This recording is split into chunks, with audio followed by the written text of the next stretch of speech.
GK kids. Ramayan कथा। बहुत समय पहले राजा दशरथ अयोध्या साम्राज्य पर शासन किया करते थे। हालांकि राजा की 3 पत्नियां थीं, फिर भी उनकी कोई संतान नहीं थी। मुख्य पुजारी वशिष्ठ ने दशरथ को देवताओं से वरदान प्राप्त करने के लिए अग्नि यज्ञ करने की सलाह दी। उन्होंने वैसा ही किया और देवता प्रसन्न हुए। उनमें से एक देवता अग्नि ज्योति से बाहर आए और उनको अमृत से भरा एक बर्तन दिया। भगवान ने दशरथ से कहा कि वे अपनी तीनों पत्नियों कौसल्या, कैकेयी और सुमित्रा के साथ यह अमृत बांटे। कुछ समय बाद तीनों रानियों ने बेटों को जन्म दिया। कौसल्या के राम, कैकेयी के भरत और सुमित्रा के जुड़वा बच्चे लक्ष्मण और शत्रुघ्न हुए। पूरा साम्राज्य आनंदित हो गया। चारों युवा प्रधान, बुद्धिमान और अच्छे स्वभाव के थे। वे एक दूसरे से प्यार करते थे, लेकिन राम और लक्ष्मण के बीच एक विशेष बंधन था। एक दिन ऋषि विश्वामित्र दशरथ के पास आए और उनसे कहा कि वह एक राक्षस को मारने के लिए राम को जंगल में भेज दे, जो लगातार ऋषियों के अग्नि बलिदानों को बाधित कर रहे थे। दशरथ ने विश्वामित्र के साथ राम और लक्ष्मण दोनों को भेज दिया। राम उस भयानक राक्षस ताड़का को मारने में सक्षम थे। विश्वामित्र यह देखकर बहुत प्रसन्न हुए। इसके बाद विश्वामित्र युवा राजकुमारों को पड़ोसी राज्य मिथिला में ले गए, जिस पर राजा जनक का शासन था। मिथिला में राम भगवान शिव द्वारा दिए गए एक महान धनुष को जकड़ने में सफल रहे। पहले भी बहुत से राजकुमार कोशिश कर चुके थे, परंतु वे असफल रहे। समारोह में जीतने पर उन्होंने सीता से विवाह कर लिया। राम ने सीता से विवाह किया और वे कई वर्षों तक सुख से रहे। दशरथ ने फैसला किया कि राम के राजा बनने का समय आ गया है। सब लोग प्रसन्न थे, क्योंकि राम एक दयालु राजकुमार थे। हालांकि कैकेयी की नौकरानी मंथरा खुश नहीं थी। वह चाहती थी कि उसकी रानी का बेटा भरत राजा बने। मंथरा ने कैकेयी के मन में राम के खिलाफ विष भर दिया। उसने दशरथ से उन 2 वरदानों को मांगने का निश्चय किया, जिनसे उसने वादा किया था। कैकेयी ने दशरथ से भरत को राजा बनाने और राम को 14 वर्ष के लिए जंगल भेजने को कहा। राजा दशरथ हृदय विदारक थे, लेकिन वह अपना वादा निभाने के लिए बाध्य थे। सीता और लक्ष्मण के साथ राम बिना किसी हिचकिचाहट के जंगल में चले गए। पूरा साम्राज्य शोकग्रस्त था। यह सब दशरथ से देखा नहीं गया और उनकी तुरंत मृत्यु हो गई। अपनी माँ के गलत कार्यों से भरत भयभीत थे। वह राम को वापस अयोध्या लाने के लिए जंगल में गए। जब उन्होंने इनकार कर दिया, तो भरत ने राम की खड़ाऊ ले गए और उन्हें सिंहासन पर बिठाया।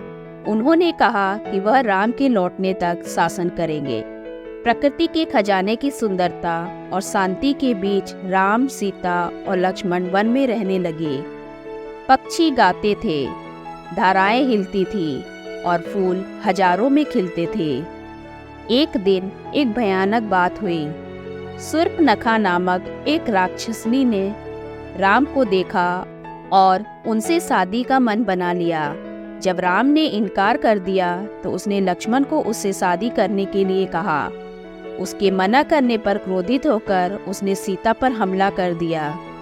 यह देखते ही लक्ष्मण सीता की मदद के लिए दौड़ पड़े और उन्होंने शूर्पणखा की नाक काट दी। शूर्पणखा अपने भाई और लंका के राजा रावण के पास गई और उनसे अपने अपमान के लिए बदला लेने के लिए कहा। रावण ने मारीचा को भेजा, जिसने सीता को आकर्षित करने के लिए स्वर्ण मृग का रूप धारण किया। यह देखते ही सीता ने राम से इसे पकड़ने के लिए कहा। राम ने हिरण का पीछा किया और अंत में उसे गोली मार दी। मारीचा के मरने के बाद रावण ने उसके जादू का इस्तेमाल किया और राम की आवाज में लक्ष्मण को बुलाया। राम की आवाज सुनकर सीता डर गई और लक्ष्मण को उनकी मदद करने के लिए भेजा। जाने से पहले लक्ष्मण ने सीता की रक्षा के लिए एक लक्ष्मण रेखा खींची और उन्हें किसी भी परिस्थिति में रेखा को पार नहीं करने के लिए कहा। जैसे ही लक्ष्मण राम को बचाने गए, रावण ऋषि के रूप में सीता के सामने प्रस्तुत हुए। जब सीता ने उन्हें बताया कि वह उन्हें खाना देने के लिए रेखा पार नहीं कर रही है, तो वह नाराज हो गए। उसे क्रोधित देखकर सीता लक्ष्मण की चेतावनी को भूल गई और रेखा पार कर गई। जैसे ही सीता ने रेखा पार की, रावण ने उसे पकड़ लिया और लंका की ओर उड़ा ले गया।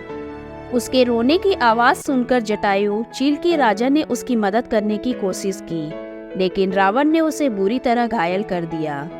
राम और लक्ष्मण सीता की खोज में निकल पड़े। जटायु ने उन्हें बताया कि रावण द्वारा सीता का अपहरण किया गया था। उनके रास्ते में राम ने राक्षस को मारकर उन्हें मुक्त करने के लिए कबंध को मार डाला। राक्षस ने उन्हें सुग्रीव से मिलने की सलाह दी, जो सीता को खोजने में राम की मदद कर सकते थे। उन्होंने दानव की सलाह ली और सुग्रीव से मुलाकात की। सुग्रीव ने राम को अपने भाई बाली का वध करने कहा, जो सुग्रीव को बहुत परेशान करने लग गया था। यहाँ तक कि बाली ने सुग्रीव की पत्नी को भी उससे छीन ले गया।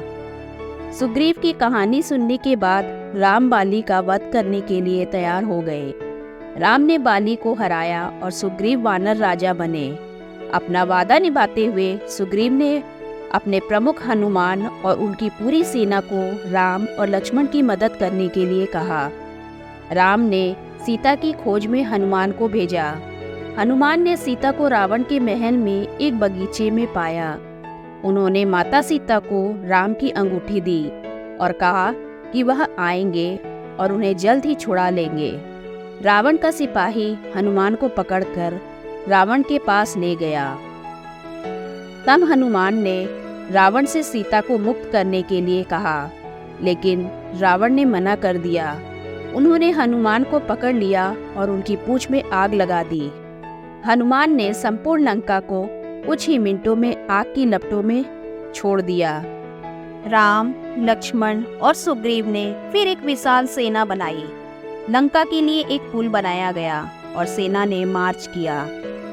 एक भयंकर युद्ध हुआ। दोनों सेनाओं के हजारों महान योद्धा मारे गए। रावण की सेना हार रही थी। उसने अपने भाई कुंभकर्ण को बुलाया, जिसे एक बार में 6 महीने तक सोने की आदत थी। खाने का एक पहाड़ खाने के बाद वह युद्ध के मैदान पर आतंकी हमले में दिखाई दिया। राम ने कुंभकर्ण का वध किया। इंद्रजीत, रावण का पुत्र, जो महान योद्धा था, वह अदृश्य होने की शक्ति रखता था। उसने लक्ष्मण को छल से तीर मारकर घायल कर दिया। लक्ष्मण तब तक बेहोश पड़े रहे जब तक हनुमान हिमालय से एक ऐसी जड़ी बूटी ले आए जिसने उन्हें पुनर्जीवित करने में मदद मिली। लक्ष्मण ने इंद्रजीत को मार डाला और अंत में रावण और राम आमने सामने आ गए। राम को रावण को मारने के लिए कई दिन लगे। राम ने देवताओं द्वारा दिए गए एक बाण का उपयोग किया और रावण का सर्वनाश कर दिया। अंत में राम और सीता एक हो गए।